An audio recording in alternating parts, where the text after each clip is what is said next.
Ooh, ooh, big fish shit. I don't know if y'all can see the hawks.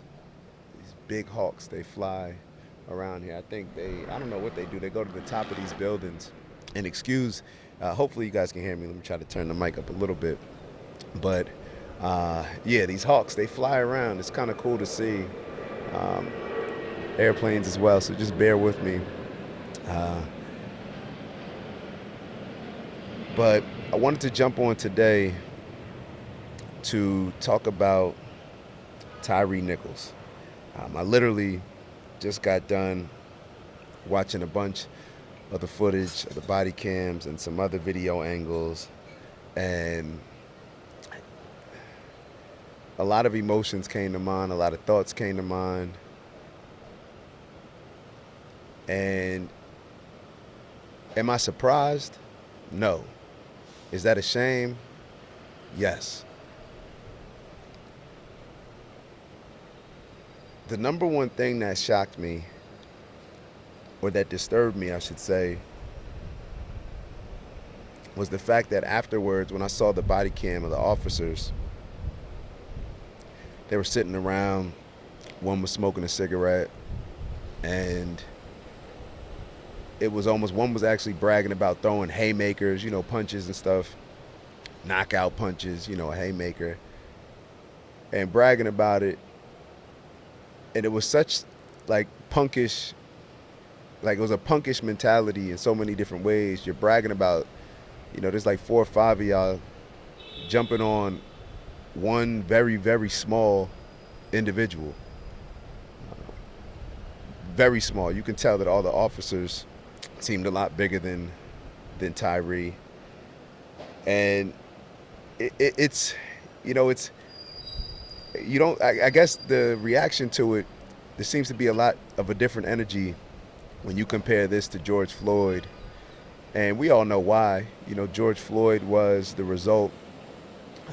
It was a situation dealing with a white police officer and an Asian officer. Uh, this situation was dealing with, I believe it's five in total, four or five of them that got, arrested and charged with, I believe, second-degree murder. But I think this situation, in a lot of ways, highlights our problems, black people. I'm talking about black people, and overall society, since we're a part of American society, and it's a huge American problem. But more specifically, I want to talk about it as a black problem because I'm a firm believer that only black people can fix this problem. It's and I actually, I actually put up a post, and we were having discussions about police interactions not too long ago, and I was sharing my own sentiments as far as when I get pulled over by a black cop. I feel that I'm more likely to have either an altercation or get a ticket. That's just been my experience. The two tickets that I've received were both by black male cops trying to be hard asses. And the first one was just got my mom, or my mom just got a new car, so the registration wasn't in there, or the insurance, something was missing. It had the new tags on it, but it was just the energy that the cop came over with. And he said, well, I said, hey, I'm going to call my dad. He's an attorney. I'm sure he'll be embarrassed by all of this. Well, you better call somebody because you getting a ticket to that. That's the energy. And the other one was heading down to one of my college roommates, my brother. Uh, his mother was passing, heading down to the funeral, and left on like the morning of the funeral, just my mom and I. We were heading down from Jersey to Virginia, and this cop, like, it's like, bro, told him like, hey, my apologies. Just trying to get down to a, close family member, my brother, uh, you know, college room, like told him the story, and it's just the energy. Now, not to say that that should excuse me, but it's just the energy. You could feel a different type of energy, and that's just been the case when it comes to me with my interactions with officers. I never really had a terrible, interaction, neither here nor there. But why I say that this could be what could trigger us to move forward in the direction of solving a problem, I'm saying it because, and let me preface it with, a lot of times we talk about, getting to the root of the problem. Getting to the root of the problem. We always talk about that. But when you get to the root of the problem, we can't just stay there. We can't just stay in that place at the root of the problem. For example, even though these cops were black, I'm sure a lot of people will say, and I'll acknowledge it as well, that the reason why black people are not respected, and especially the black man's life as well as the black woman's life, but the black man's life, just talking about Tyre, is valued so little, and why people think that they can kill a black man so easily, where if it was a white man in that situation, the officers would think twice, is because slavery, oppression, all of these different things, all of these different laws. We know what we've gone through in this country. However, if we just stay with the root of the problem and just continue to just sit back and say, oh, it's because of, white people, oppression, and slavery, cool, let's say that we're right. Let's say that everybody believes that. Is that going to solve the problem? Or do you want to be right? Do we want to be right, or do we want to actually fix a problem? That's the question that we have to ask ourselves. And I'm going to talk about the culture of black people as well. And I'm sure a lot of black people, when I start talking about the music, people are going to say, oh, well, it's because these white record labels, they pay these young black men to make this type of music. Cool. Let's say that we're right in all these areas. But we'll get to that part when I get there. When it comes to this situation,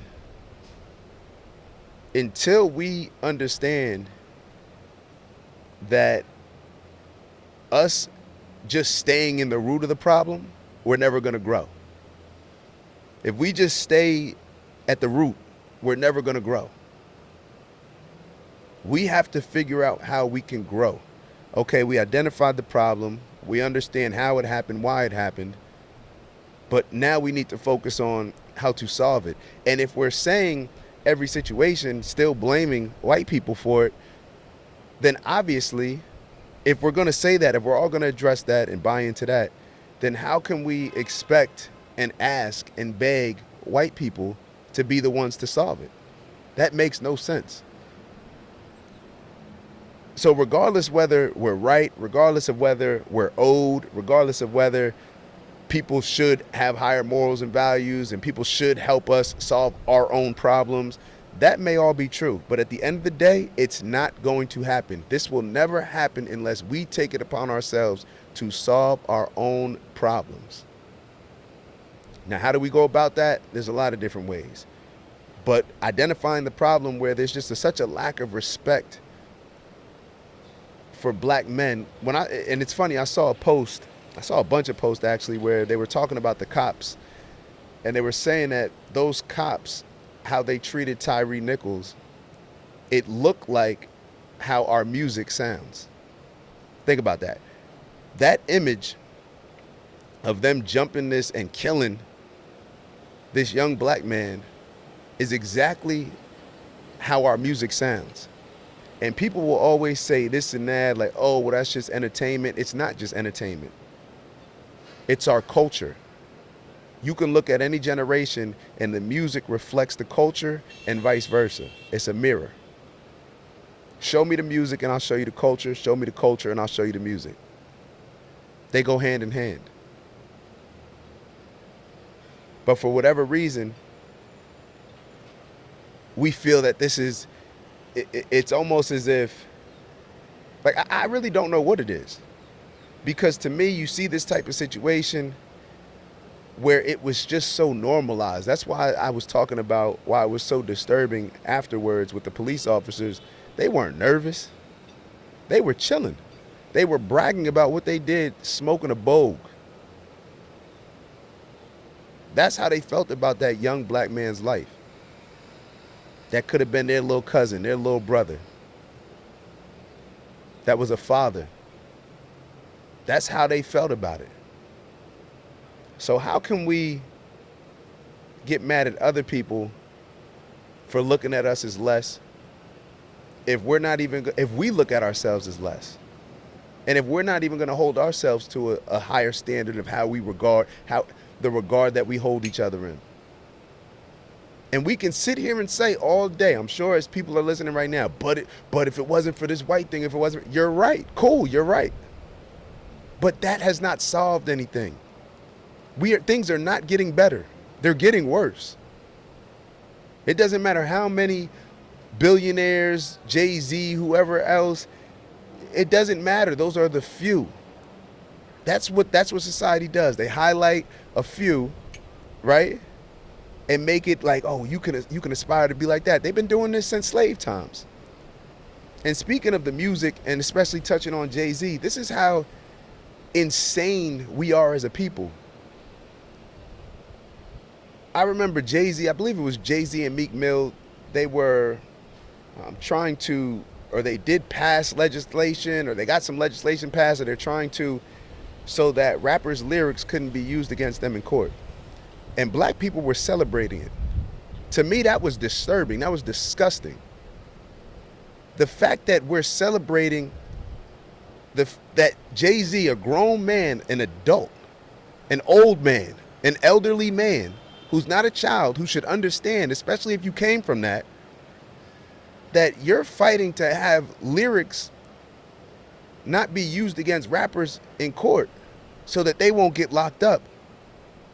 But not even realizing the fact that if their lyrics are bad enough for them to get locked up, then those very same lyrics are going to encourage our youth to get locked up and to kill each other. So maybe lyrics should be used against people in court, like a Young Thug. I heard that his lyrics were being used against him.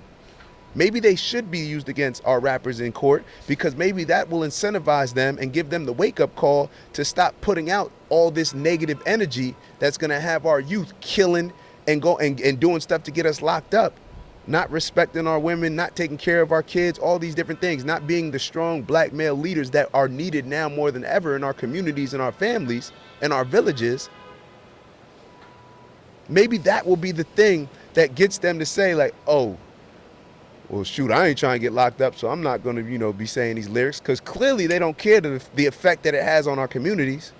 Clearly they're more incentivized by the money that they receive from the labels, from everybody else, from the either young black either the black community supporting these artists, as if we don't know the effect that they're having on our youth and our adults, to be totally honest. Or whether it's other groups supporting that don't care about it. Whatever it is. Clearly they care more about their personal gains and validate that what they're doing is okay.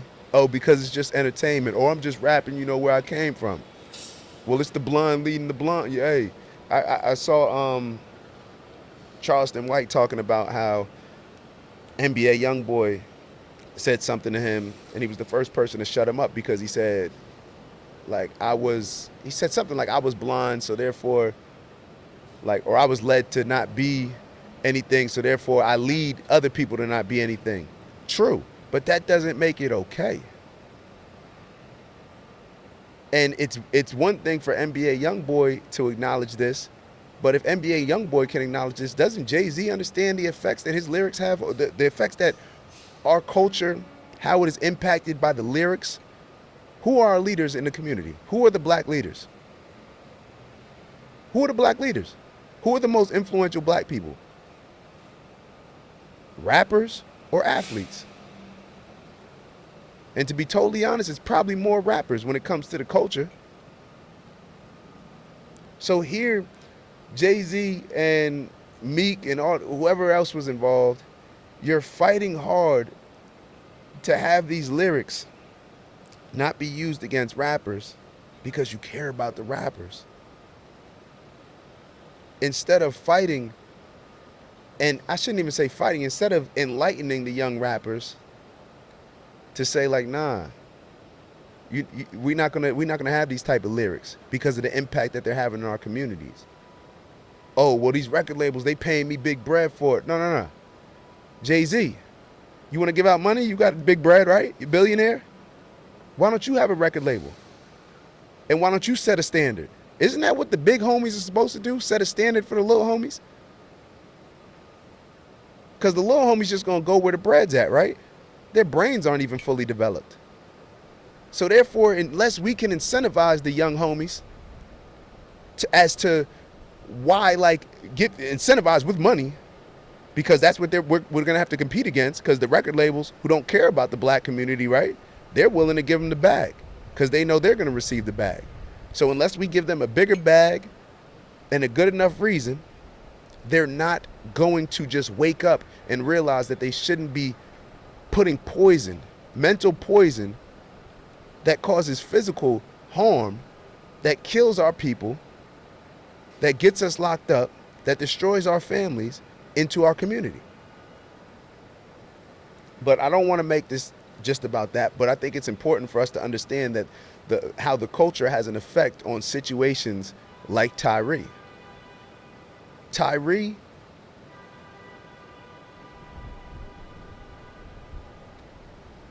is no different. Matter of fact, it is a difference. And I want to highlight the fact that what I mentioned earlier, why I said it's so important for that this could be the situation that highlights and triggers us to make a change, to demand a change out of our people. Officers are supposed to be held to a higher standard than 12, 13, and 14-year-old little kids in Chicago that may run around gang banging and end up shooting each other and end up killing each other, beating each other up.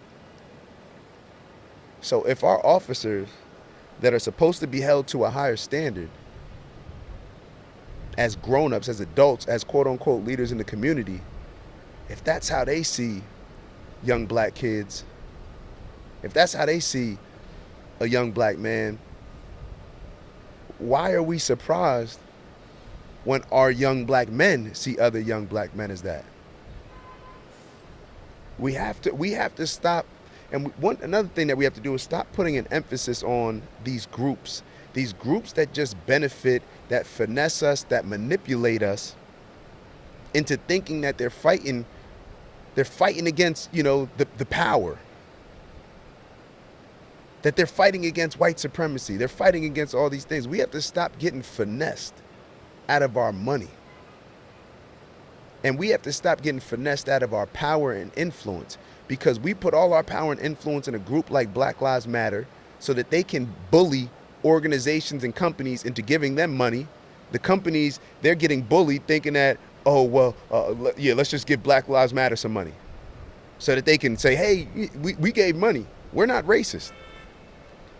But meanwhile, Black Lives Matter, they're bullying these companies, which I'm not even saying that that's a bad tactic, because a lot of organizations bully. LGBTQ community, in my opinion, they do a very good job of exercising their power at what could be perceived as bullying. I think that in a lot of cases, they use their bully. I'm not mad at that. But what I'm mad at is the fact that we give up our power so another group that claims to be fighting for our cause, we give them our power so that they can do the bullying. And then when they receive the money from these companies, it doesn't come to our communities. You look at a Black Lives Matter group. That Black Lives Matter is a LGBTQ feminist movement disguised as a black movement, whatever you want to call it. Just look at you don't believe me? Cool. I challenge you to do a little research and look at what their mission statement was initially. Look at how they wanted to destroy the black patriarch family structure. That's removing the dad from the household. They wanted to destroy the fact that a black dad would be in the household. Think about that. That is exactly what our people, our culture, our communities, our villages are missing. Ask single mothers how hard it is to raise kids on their own. I just got into a bunch of back and forth on one of my posts where everybody, all women now, they said, apparently all women, this is what they commented. They told me that, hey, we want to raise our kids with a father. Okay, let's I'm gonna take your word for it. If that's the case, then why are we supporting a group like Black Lives Matter that is trying to remove the father from the household? Why are our women getting behind those type of organizations, these LGBTQ feminist organizations disguised as a black organization, Black Lives Matter, I'll say it once again, and allowing them to finesse us out of what we need? And I said it before, I separate Black lives from Black Lives Matter, obviously. I separate LGBTQ people, the community, from the agenda, the movement. I separate women who care about women's rights and women being treated fairly from feminists and people in the women's movement. I separate the two. They're not the same. They're not the same. So what we have to, when you get a Black Lives Matter group, why I'm stuck on them is because I haven't heard anything. It's crickets. It's crickets. Why? Because they can't, there's no profit in black on black crime. If there was, then they would be doing movements, in huge movements, just like they do with a George Floyd situation. They would be doing those same huge movements to address the issues in Chicago. Little kids dying there more than war in the Middle East, right? It's a war zone in a lot of our cities that are run by Democrats. Go figure. The group that supports Black Lives Matter and vice versa. The group that Joe Biden came out and said LGBTQ is his number one agenda.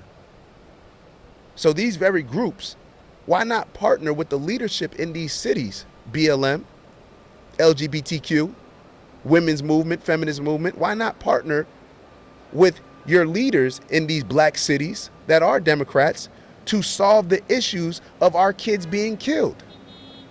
Because George Floyd may have been more impactful because we saw the video and everything, but there's kids dying every day.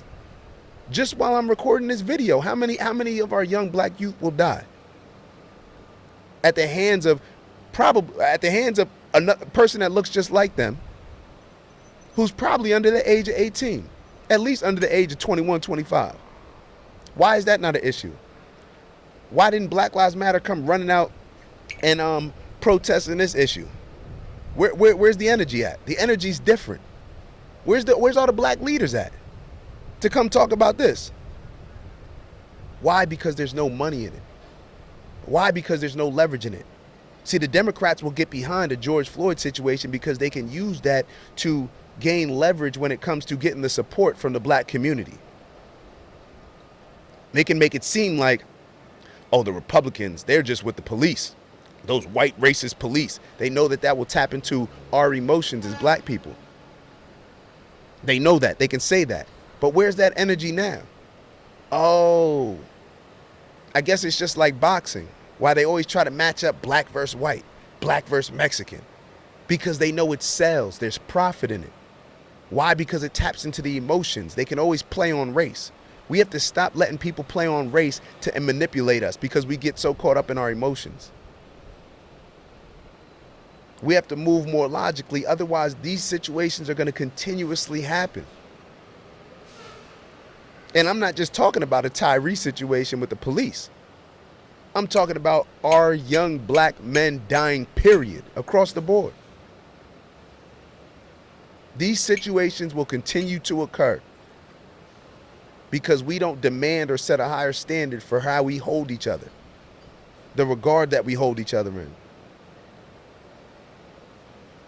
We don't look at each other as a brotherhood. This is my family. This is my village. We have no connection to that same brother. You could have gone to school with him, live right down the street, live on the next block or whatever, and that's your op. It could be a black police officer, supposed to be a leader in the community. Supposed to be a leader in the community. But those same black police officers are going to be bragging and smoking a cigarette and bragging about how 4 or 5 officers just beat a man to death. and not even tripping over it. Go look at the body cam video. He looking for his flashlight. They're not even concerned, which shows me that this is just a typical normal day-to-day activity for them. It's regular. And you know what that reminds me of? The little homies in the hood that shoot each other, that kill each other, that destroy their families. The lack of fathers. All that ignorance. It's the same mentality. It's just another day. It's just another day in the hood, right? So at what point are we going to start to exercise and understand that we need to have an internal battle? We need to have an internal battle. And once we have that internal battle, where we can start to get on the same page, to start to understand that we are the only ones that can solve our challenges, our problems, our oppression. We. And you don't solve it by asking. When two teams compete against each other, they don't ask the other one to win. They bully them into winning.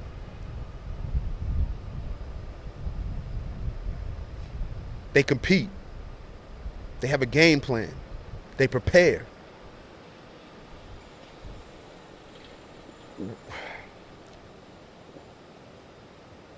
It's like we're playing a game of chess and we're not even realizing, like, I don't even want to get into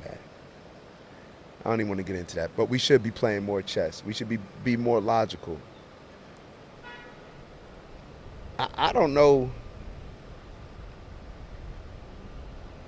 I think we all can identify answers to the problem. But see, me, I look at answers and solutions as different. To me, an answer is when let's say you're playing sports and you draw up a play and it should work on paper. But what I see a solution as, and this is just me, I haven't even looked them up in the dictionary, this is just me. What I see a solution as is the execution aspect. Us actually executing it. We need solutions. We need execution. We don't need, no disrespect, all these old leaders, 60, 70 years old, who've been fighting this same battle since they were in their 20s and 30s. We don't need that. Come on, y'all got to pass the torch. You have to not only pass the torch, but enlighten the younger generation and not use the same tactics that we've been using that haven't worked.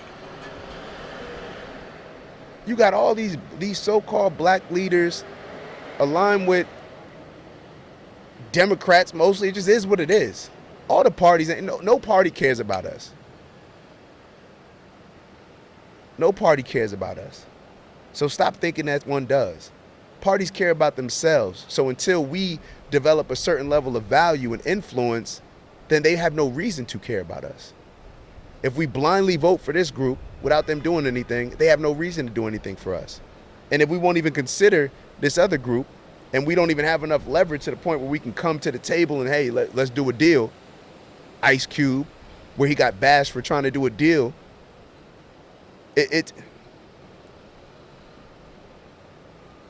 Like I said, I don't know the solution.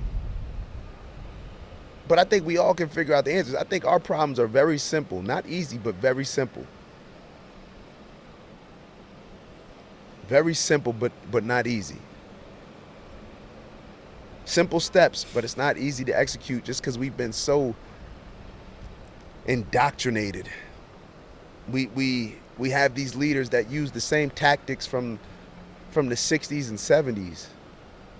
Like, imagine using the same iPhone now, using the iPhone 1. You think you're gonna outcompete somebody with the newest version? Like, come on.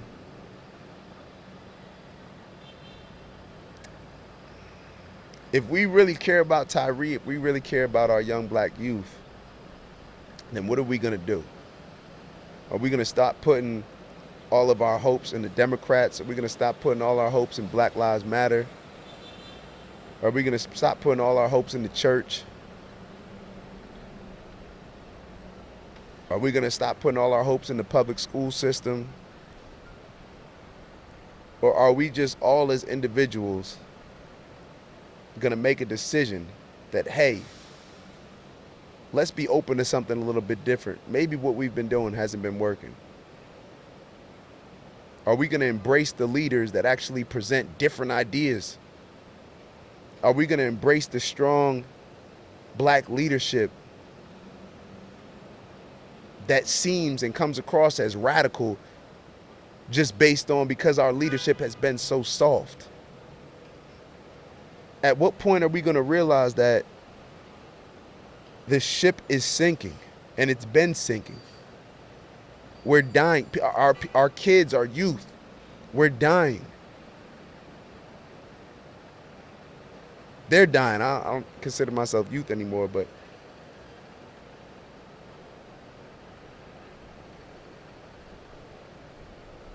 at what point are we going to hold ourselves to a higher standard across the board? And at what point are we going to reevaluate the type of leadership that we need? At what point are we going to study the playbook of other groups that have been successful in making power moves for their villages? At what point are we going to stop saying stuff like, well, we don't need to follow this group. We're fine. Our culture's not that bad. All of our culture isn't bad. Our culture is trash. Our culture is trash. It's like we don't realize we're losing. We're dying and we're losing, but for whatever reason, we feel that we should protect our worst, that we should protect the very things that are detrimental to our communities. Talk about music, talk about our culture, and it'll be the main people that suffer the most from the culture and the impact that it has on them defending it. Go figure. But it just goes to show you how brainwashed and indoctrinated we are. And to keep it real, it's on autopilot. White supremacy doesn't even have to do anything anymore. We're doing it to ourselves. White supremacy doesn't have to convince those black cops to go do what they did to Tyre. Who are we? How are we going to start holding our people accountable? How are we going to start holding our people? Those cops, I hope they get everything that's coming to them. I hope justice is served in every way and to the furthest extent when it comes to them, whatever that means. Just to leave it on here on camera. We'll leave it at that.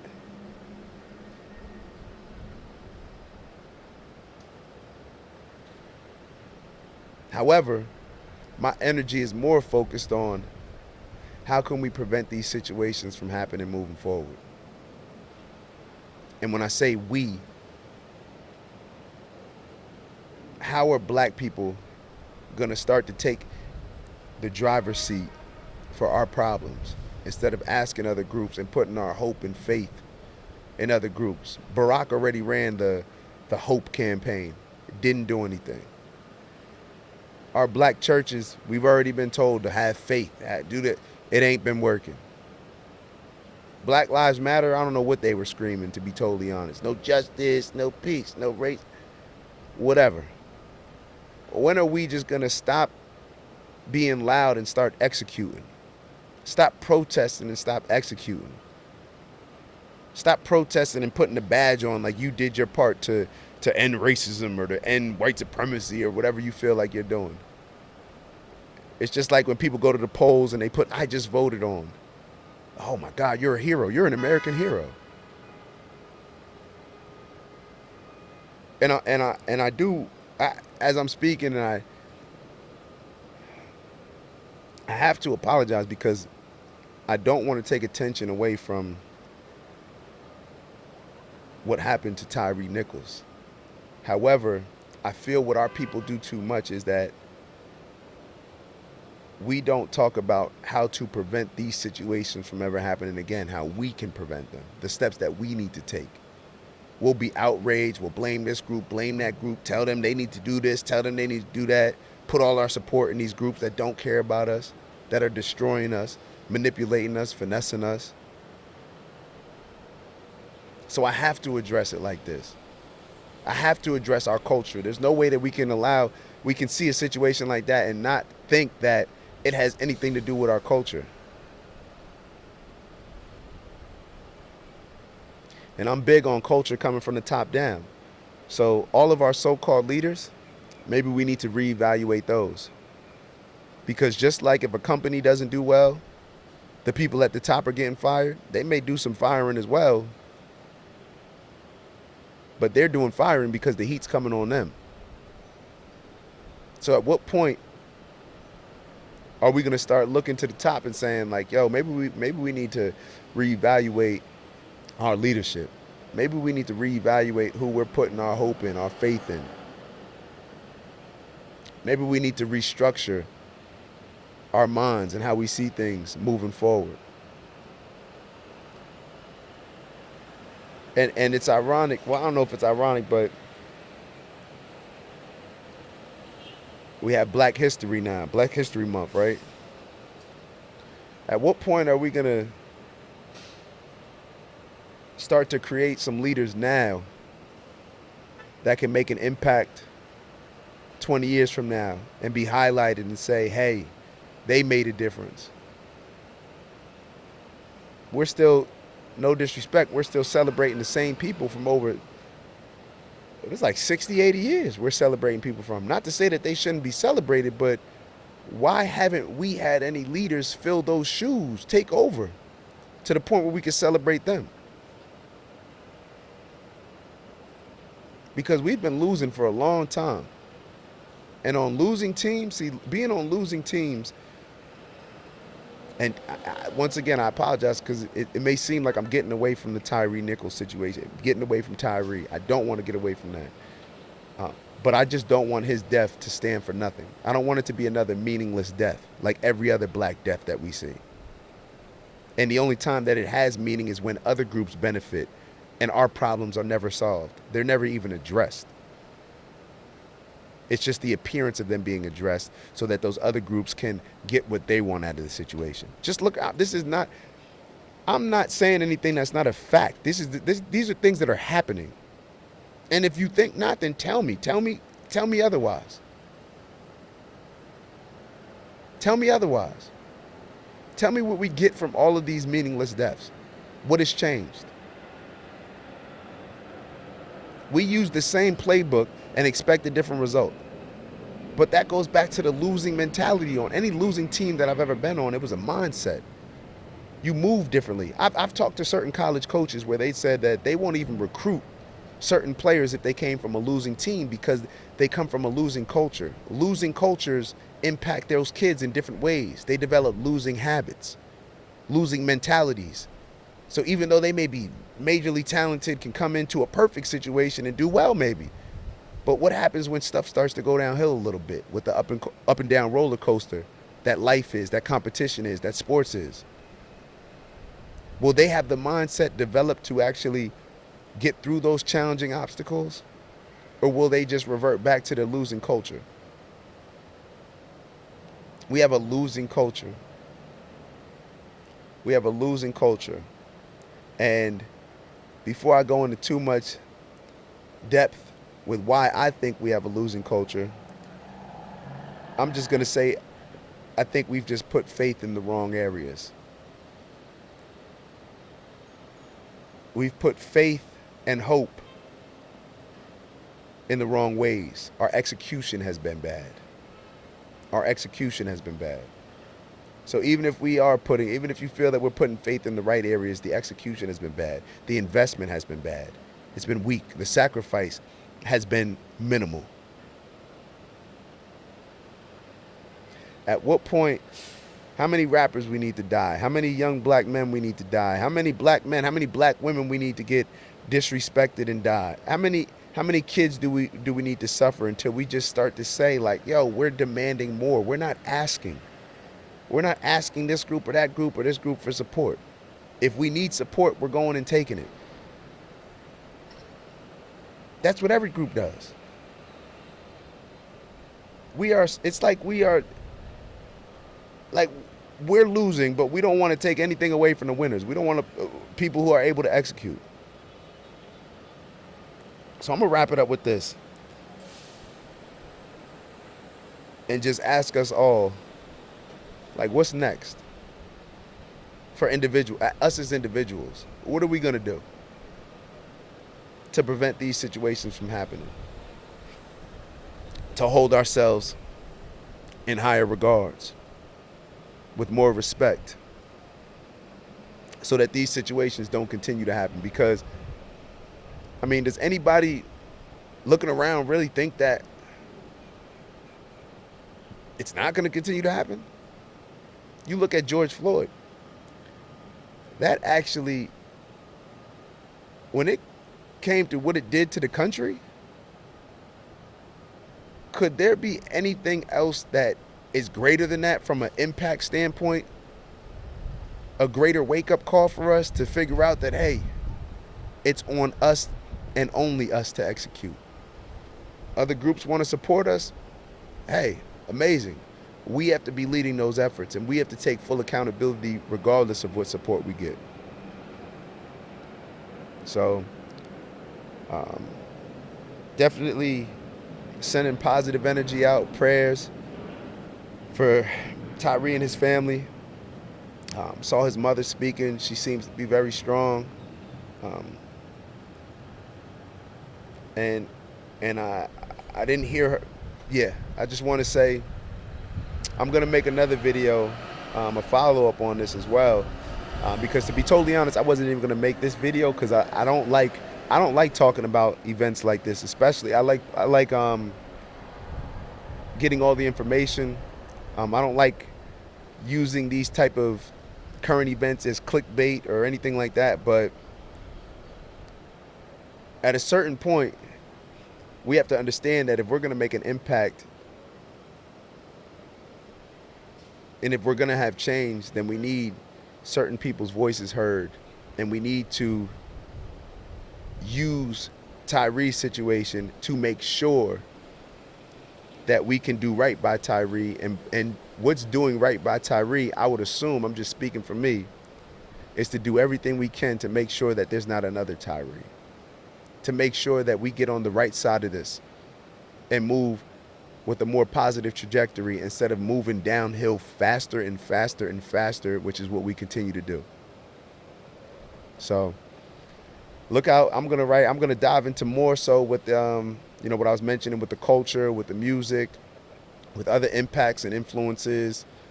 Perhaps, even, I don't even want to waste time on BLM, to be honest. They're such jokes to me. They're such jokes. They make millions. They gave out millions to all these other organizations. Didn't do anything for black people. They're buying mansions. Didn't do anything for black people. They're poverty pimps. And they took it to a whole nother level because they were pimping out us and using our power to bully and pimp out these corporations for their own personal gain. So let's look internally.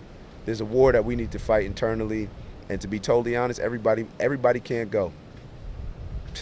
My brother been telling me for years, everybody can't go. And people that are not on board with embracing, holding our people, us holding each other with greater respect to a higher standard, maybe they just can't go. And maybe that's going to be necessary to make sure that our next generation is aware of what black culture should be and how we should treat each other and how we should demand that others treat us. So with that, man, I'm gonna let y'all rock. Definitely, like I said, I'll be sending my thoughts, prayers, energy, healing energy, condolences to Tyre's entire family. And like I said, what's next? What we gonna do? I'll see y'all later.